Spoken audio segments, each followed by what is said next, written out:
Good afternoon, everyone, and welcome to the weekly physics seminar here at Colorado Mesa University. My name is Eivind Roed, and today I'm going to talk about chaos theory. Here's an overview of what I'm going to talk about today.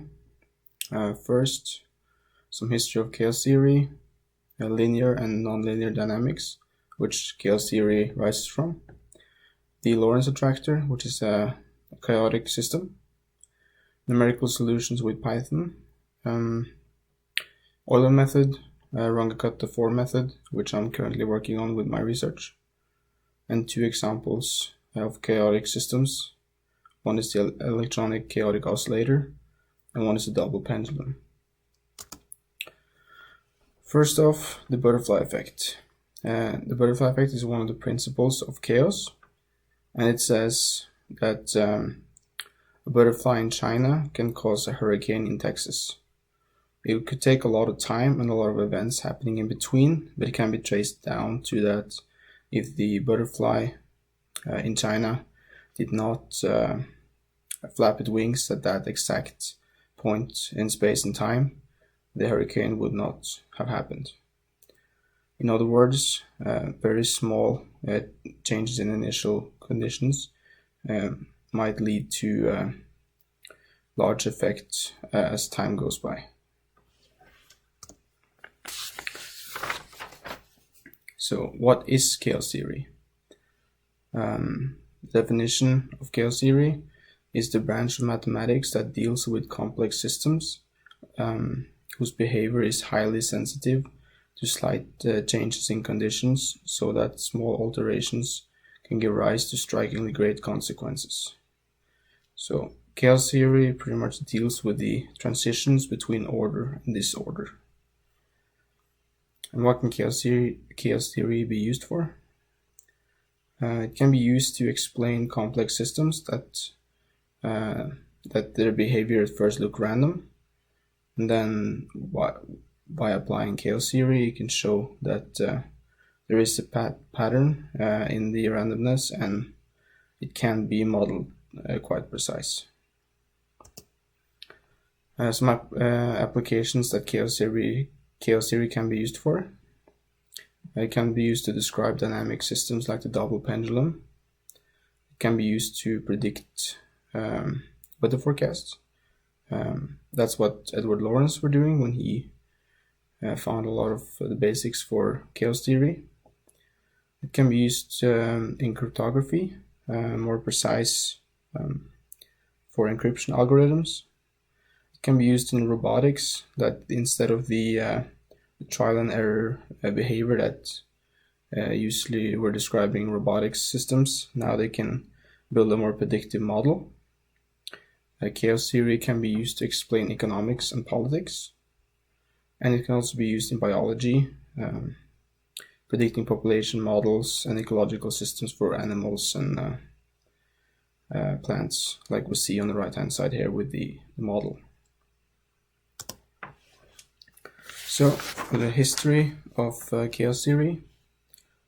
Chaos is nonlinear, and it arises when linear systems could not explain some behavior in physical systems.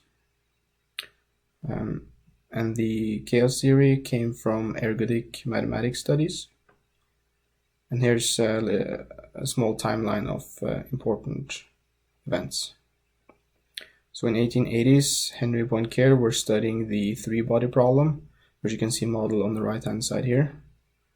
The three-body problem is the problem of taking initial position and velocity of 3 point masses and solve for their motion according to Newton's laws of motion and Newton's laws of universal gravitation. Poincaré found that orbits can be non-periodic, and they're not always approaching a fixed point. Next one was in 1898 when Jacques Adamard published his study called Adamard's billiard. Adamard studied chaotic motion on a free a particle on a frictionless surface of constant negative curvature. He found that all trajectories are unstable and that all particle trajectories diverge exponentially from one another. As we can see in the picture here, we see that the blue and the yellow pattern, the balls started out almost at the same spot. They had almost the same direction, but they ended up very different spots and had very different trajectories. So in 1961, Edward Lorenz, a big contributor to chaos theory, he was working on predicting weather, and he was using digital computers. So his computers, they were working with 6 digits, but he also had a printout that logged his work, and the printout had 3 digits. So one day he did a long calculation, and he wanted to redo the second half of his calculations. So he took the values halfway through from the 3-digit printouts and plugged it into his computer. And he saw that he got very different results from the second calculation. And he noticed and concluded that the small error from the rounding from 6 to 3 digits, when you plug that back in again, those initial conditions changes were the reason that the system were described very differently. This is one of the first times people saw that how important initial conditions were, because at this time people assumed that it would be very similar with the results from the second time around with the rounded values. Here's an ad of the for the computer that Lorenz were using. As you can see, very compact. The electronic computer were the main catalyst for the research of chaos theory, which started in mainly in the 1960s. It allowed scientists to compute way more calculations. You could take a calculation further in time and see the bigger differences. And it was more precise than doing it by hand. And also the electronic computer allowed scientists to use plots and images to visualize the systems they were plotting. And all this led to that some of the first symposiums and publications in chaos theory happened in the early 1970s. So over to dynamical systems. A dynamical system describes motion. It can also be described by differential equations. And we have both linear, nonlinear, and chaotic behavior within the dynamical systems. So here we have a linear system, more accurately a mass on a spring. We see the spring here and the mass, and it oscillates back and forth. To describe this, we start with the Newton's second law, and then we find the equation of motion, which is equation 2. And here omega squared is k over m. And this second order differential equation can be solved analytically, and the results is here in equation 4, where we can model the exact position at a certain time. So here's an example of a nonlinear system, which is a simple pendulum. So a nonlinear system does not satisfy the superposition principle, and to solve it we usually have to do this numerically, but we can, for the simplest system, we can do it analytically with a small angular approximation, which pretty much makes the system linear. But in also some cases we lose some information about the system, and especially over time it will be less accurate compared to a good numerical solution. So for the simple pendulum, we also again start with Newton's second law, as seen in equation 5. And here in equation 6, we have the second time derivative of the angle theta, which is expressed here, equals negative omega squared sine of theta. And here omega squared is g over L, where g is gravity and L is the length of the pendulum, as seen on the right hand side here. So from equation 6, we can use equation 8, which is the small angle approximation, and make it down to equation 9, which now is a linear equation. So the small angle approximation says that at very small angles, sine of theta is approximately the same as theta. So we can replace the nonlinear term with a linear term. And when we have done that, we can express theta of t of time as theta naught, which is the initial theta position, times cosine omega t, which again is very similar to the analytical solution we have for the mass on the spring.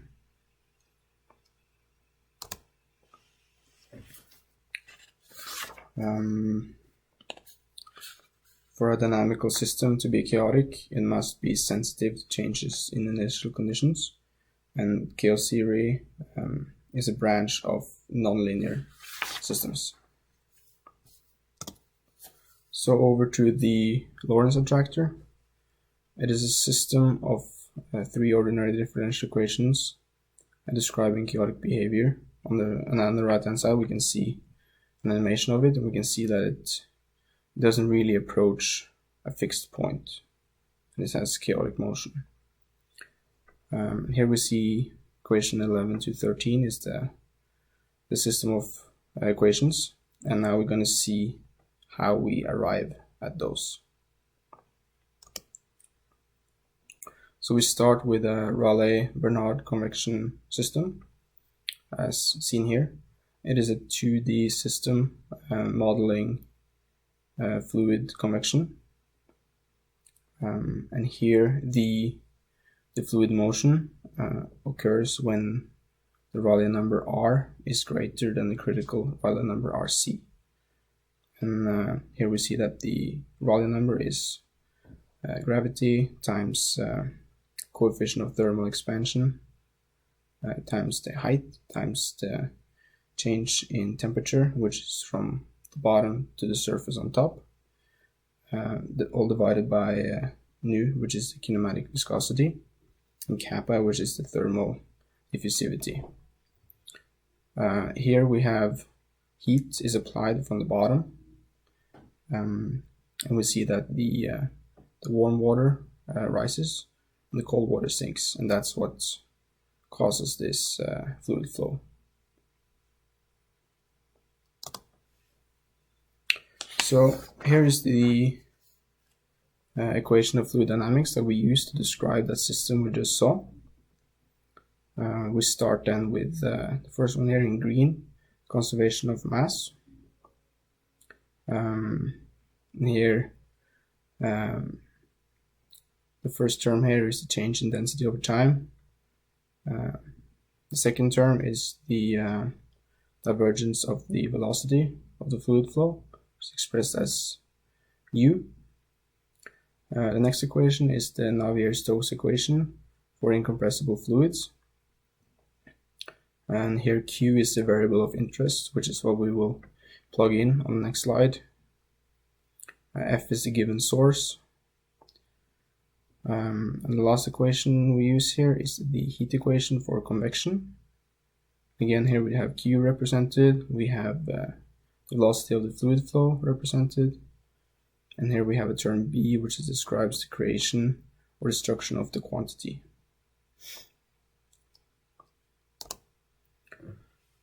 So when we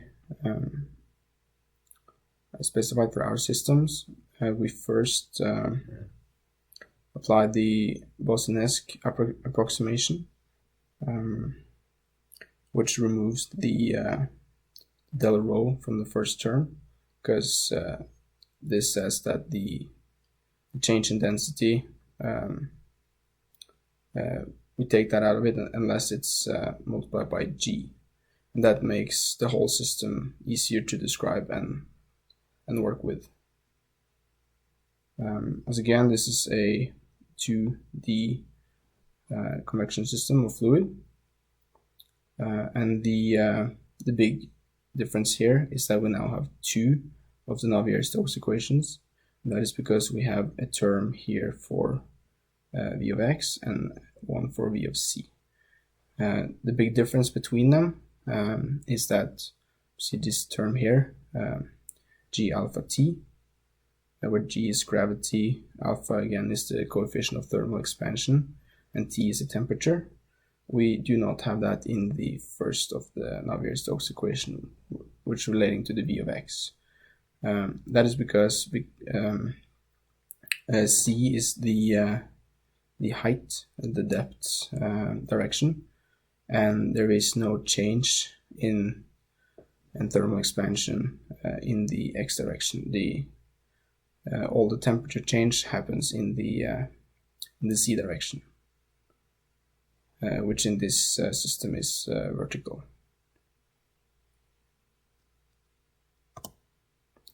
So to solve this system, we need to model the temperature. And then we start with the picture here again. We see the fluid flow, and we define the bottom to be z equals 0, and the top, so the bottom surface, and then the top surface is z equals h. The temperature as those two surfaces are at the bottom, t of 0 is T0 plus delta T, because that is the warmest spot in this convection system. And the top, which is the coldest, is T0. And delta T is the difference between those two surfaces. So to model this temperature over time, we use equation 23, as you can see here, where we have those two terms, also together with the c values, and then we also have a theta term, which we'll come back to a little later.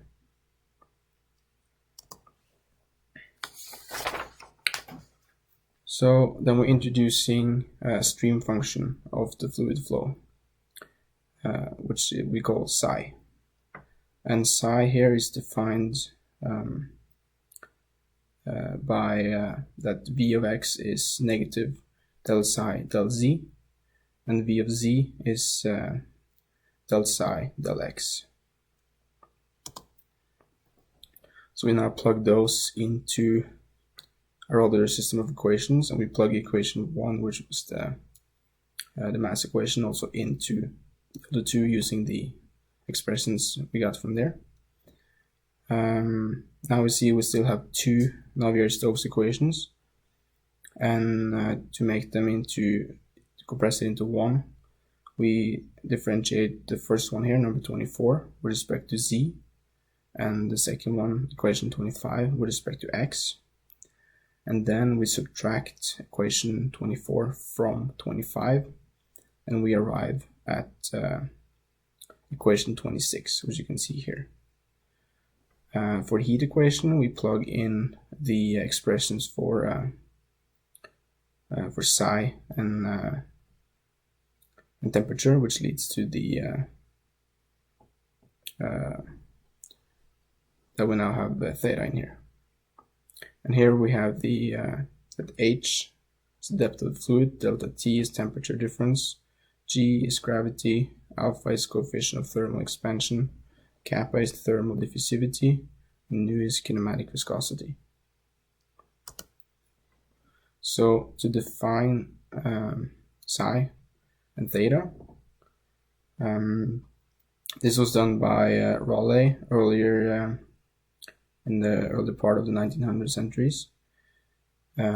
He found that when R is greater to RC, which is then again Raleigh's number greater than the critical Rayleigh number for the fluid, we will have a convection flow, and that flow will take this form as seen in equation 28 and 29. And here then psi is the stream function in 2D motion, and theta is the departure temperature from the state of no convection. So again, it is the temperature at the point it starts to rotate in the water, and the convection process starts. That happens at the second where the Rayleigh number gets bigger than the critical Rayleigh number. So now we take our system equation, which we have narrowed down from 4 to 2, which the first one here is the combination of the Navier-Stokes equations, and the second one is the modified heat equation. And we introduce some non-dimension variables, which makes it easier for us later to plug this into a Fourier transform. So here we see that psi star is psi over h, theta star is theta times alpha times g times h over kappa nu, x star equals x over h, and so forth with the next ones here. We see here that by doing that we suddenly had the possibility of express our constants here as r, where again r is the Rayleigh number, which we talked about earlier, and this is also here, while sigma is nu over kappa. As you can see, it is in the equation 30. So then we apply boundary conditions, which is like at free boundary, which happens at the two surfaces, both at z equals 0 and z equals h. And this leads to that psi star equals 0, and the next two terms here also equals 0. So with that we plug in a double Fourier expansions as expression for psi star and theta star, which is given here. I'm not going to go through that because that's a talk by itself with quite a few pages, but quickly the process here is to derive a set of ordinary differential equations by expanding psi star and theta star in this double Fourier series. We substitute the obtained series into the previous equation 30 and 31 on the last slide, these two, and we're making the system finite by omitting every reference to all function of t except the specified finite set. And we obtain a time-dependent solutions by numerical integration. As I said, this is not something I did. This is one way to do it. The other way that also Lorenz did when he first found this is the alternative solution here.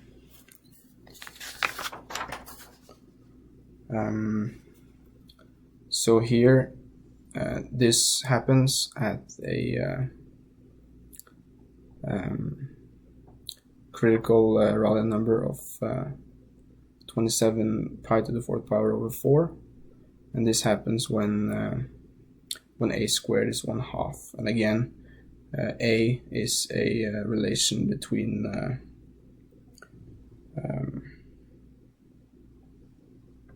L and H, and L is the characteristics length scale of the fluid system. So we're substituting equation 34 and 35 into 26 and 27, but we're omitting the trigonomic terms of 26 and 27, which is not represented in equation 34 and 35. And then we look at the right hand side here. We choose that the value x is psi 1 1, y is theta 1 1, and z is 0 2 of the solutions. And then by doing that, we end up with Lorentz equations. And here x is proportional to the intensity of the convection motion, also the flow. Y is proportional to delta T, so the change in temperature of ascending and descending currents. Z is proportional to the difference in vertical temperature profile from linearity of the system of equations. And again, we can see on the right hand side the different way of modeling the same thing as we saw in the beginning. And here we see that sigma is kinematic viscosity over the thermal diffusivity. The rho is the Rayleigh number or the critical Rayleigh number, and beta is 4 over 1 plus a squared. And that is how the Lorentz equations are derived from the fluid system we started with. So over to numerically solutions, and we start with the Euler method. Here we have the equation of motion of the simple harmonic oscillator, as we worked out earlier in this presentation. Now to model this numerically, we find these expressions here, and we plug them into a Excel table where they relate to each other, and we choose a time step here, as seen all the way to the left. Here the time step is 0.02 seconds, and here the key to the Euler method is to have a smaller time step. The smaller the time step, the more accurate your solution will be. So here's the other and way better method to numerically solve a nonlinear system. Here we can use larger time steps, so you can say you're doing over a period of 10 seconds, you can have say 1/4 of the time steps as with the Euler method. Here we have a first order differential equation to describe the system, and we start here with the equation number 40, which you can see here have the yn plus 1, and we have the previous y term, and here we have delta t, which again is a time step, and then we see we have the terms k1, k2, k3, k4, and you can see down here that they are expressed here. The first one is very similar to the Euler term, but if you see on the picture all the way to the left here, you see the black line starting from y0 to this. That is pretty much how it will look. If this was a time step, that's how it will look with the Euler method, like a straight line. But the Runge-Kutta, we have 4 lines, and you see that they have a smaller length, and then they follow the blue line, the actual solution, more accurate than just a point-to-point line would do. Equation 42 here is the for time. That's what helps to make this expression more accurate. And here k1 is the slope at the beginning of the interval using y, which that's again close to the Euler method. K2, seen here, is the slope at the midpoint interval using y and k1. K3 is the the slope at the midpoint of the interval using y and k2. K4 is the slope at the end of the interval using y and k3. This is a graph of how over time that the Euler method is less accurate. So we can start with the Euler, which is the pink one on the bottom.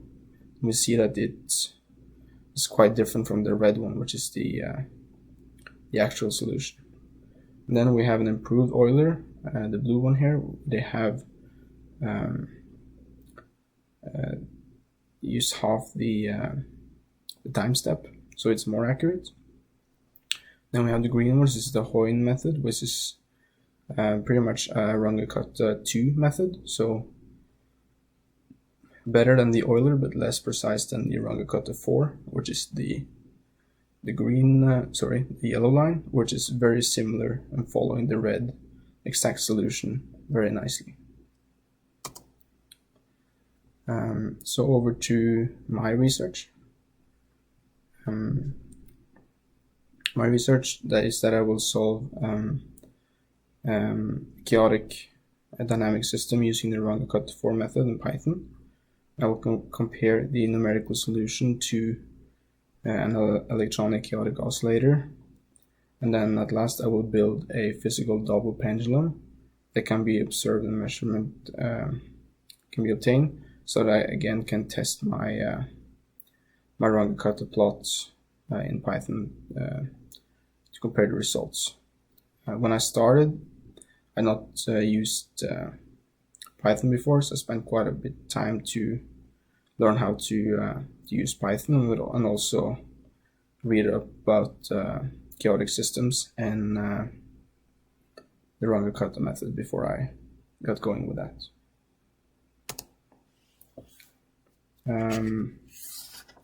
So I started with producing an Euler method solution in Excel of the simple pendulum, and then when that was working, I made a similar Euler method in Python, and to make sure that my code and script was working correctly compared to something I knew would work. And then I used the Runge-Kutta method in Python to again solve the harmonic oscillator. And here you can see the plot of the Euler method in Excel versus the Runge-Kutta 4 method in Python. And here we only go to 10 seconds, so they're pretty accurate. And also I have a very low time step on my Euler solution. So over to the electronic chaotic oscillator.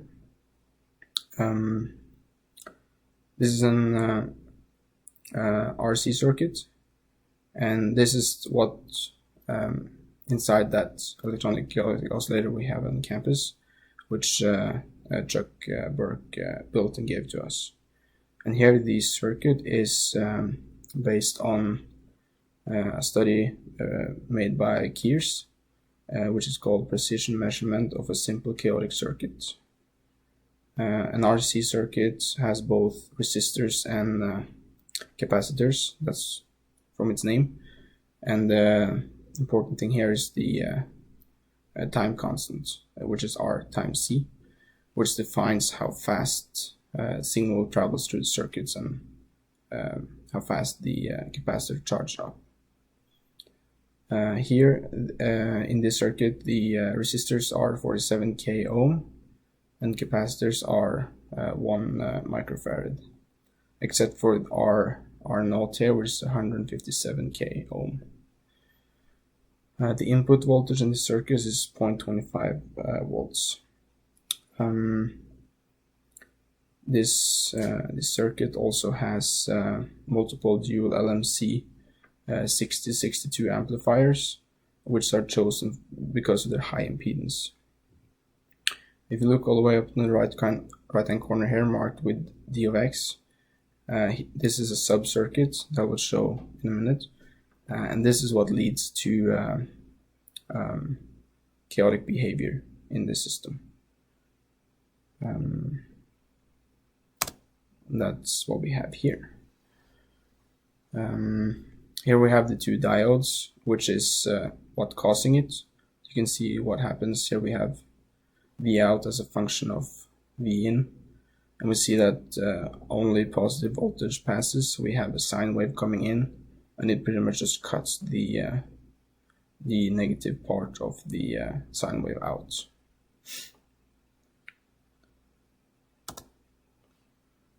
So to derive the equations of the systems, we use Kirchhoff's laws and the golden rules of op-amps, and that gives us these four equations. So what we do is we plug equation. So here we have V2, V0, V3, which is points from the circuit. And we then plug in equation 45, 46, 47 into 44, and we do the derivation. And we do the derivation with respect to T over RC, and here RC again is the time constant of the circuit. And we arrive at a third order differential equation. Here with the expressed as the resistors, and here again d of x is the term describing the chaotic behavior. And this we can simplify down to a general form, which now is very similar to or just the same as a jerk equation, which you can see here. So a jerk system is a third order differential equation, and of course the jerk circuit can be described by this equation, and this is equal to a system of three first order nonlinear equation, and this is one of the least complex systems with chaotic behavior we have. And so a jerk is a third order. If it's a fourth order or higher, it's called a hyperjerk.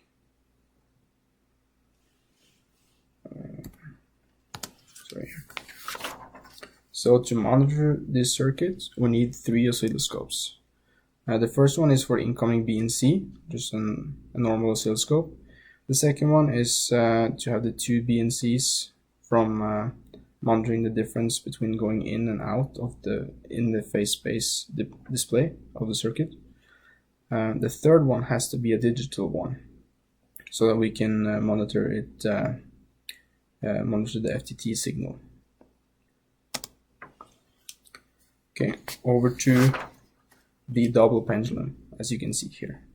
Its behavior is definitely chaotic. The double pendulum consists of a pendulum attached at the end of another pendulum. Like a single pendulum, the double pendulum swing rate, it's also its frequency, and it's mostly dependent on the length of the pendulum. Other factors here are gravity, mass of the pendulums, friction at the pivot points, and air resistance.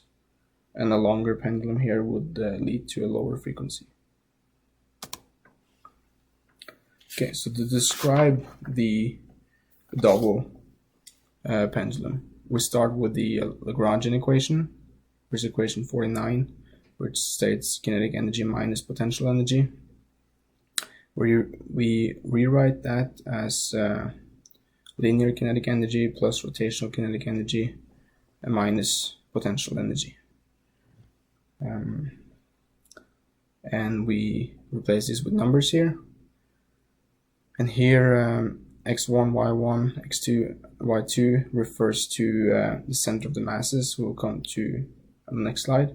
And I here is the moment of inertia around the center of the masses, which applies to both pendulum arms. So this is how we express the center of the masses. We're using, as you saw, Lagrangian mechanics rather than Newtonian mechanics.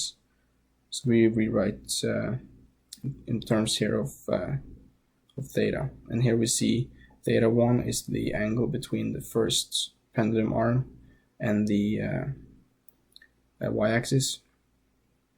The theta 2 angle is between y-axis and the second pendulum arm. X2, Y2 marks the center of mass for the second arm. X1 and Y1 for the first one. L is the length of the pendulum, and they are the same length. So we obtain these equations for our center of masses. I'm going to plug it into the Lagrangian. So when we plug the center of masses into the Lagrangian, we get equation 56. And now we plug that into the Euler-Lagrange equation, which you can see is equation 57. This, as you can see here, is derivative of L Lagrangian with respect to theta I, which means we have theta 1 and theta 2, so we will have two equational motions for the, or a set of two equational motions for the double pendulum. And by doing this derivation here, we end up with this set of differential equations describing the motion of the double pendulum, and this can now be either plugged into my Runge-Kutta plots and solved there, or we can simplify it with a small angle approximation and make it into a linear system and solve analytically. But as you can see here, there's all these terms are nonlinear, so we will lose a lot of information about the system if we do that, but it can be done, and circle back to how we would talk about a linear system. So for the plans, I have my numerical solution ready. I just need to adapt it to the different cases. So that's what I'm going to do, and then I'm going to hopefully get on campus and compare my results of the electronic circuit with actually measured values for the electronic chaotic oscillator. And I will build a double pendulum and again compare my predicted results for that. And then as this goal of this project is to implement it into a physics lab, so I will try to write the lab manual for this physics class. Okay, thank you so much for watching. Have a great day.